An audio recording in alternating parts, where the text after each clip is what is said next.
Rencana Presiden Prabowo Subianto memaafkan koruptor yang mengembalikan uang hasil korupsi, banjir kritikan. Sejumlah pihak, mulai dari pakar hukum hingga aktivis anti korupsi tak sependapat dengan wacana tersebut.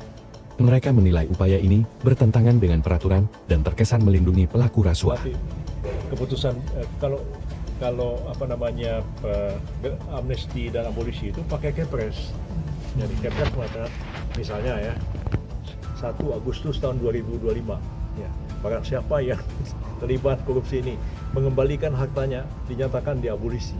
Nanti nama-namanya kita yang susun berdasarkan data yang kita miliki. Gitu. Jadi ya kalau bahasa Pak Prabowo ya mengatakannya akan dimaafkan. Tentu prosesnya itu pemberian amnesti dan abolisi.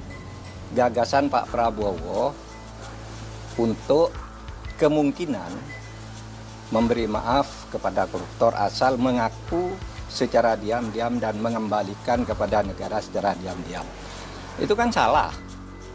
Undang-undang korupsi tidak membenarkan itu, hukum pidana tidak membenarkan itu. Lalu menterinya mencari dalil pembenar, itu kan ada di Undang-Undang Kejaksaan, denda damai.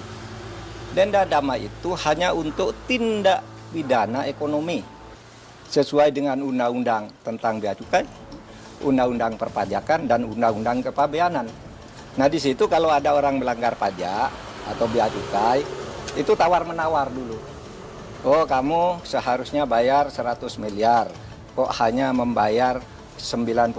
Nah sekarang yang 5 ini dikalikan berapa? Itu namanya denda damai.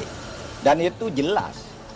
Ada mekanismenya yaitu dibuat oleh instansi terkait dalam hal ini Kementerian Keuangan, lalu minta izin Kejaksaan Agung. Minta izin ke Jaksa Agung, jelas tuh prosedurnya, angkanya jelas, tidak diam-diam. Nah sekarang dinaikkan, kewenangan ini Jaksa Agung boleh menerapkan denda damai tanpa usul dari instansi terkait. Tetapi itu tetap tuh undang-undang tindak pidana ekonomi, yaitu untuk kepabeanan, untuk pajak, dan untuk tadi bea cukai. Itu diatur di dalam pasal 35 Undang-Undang Kejaksaan Agung yang terbaru. Dan itu jelas di dalam pasal 35 dan penjelasannya itu hanya untuk tindak pidana ekonomi tertentu. Korupsi tidak masuk di situ. Oleh sebab itu, menyongsong tahun baru nih, mari ke depannya jangan suka cari-cari pasal untuk pembenaran, itu bahaya. Nanti setiap ucapan presiden ditarikan dalil untuk membenarkan, itu tidak bagus cara kita bernegara.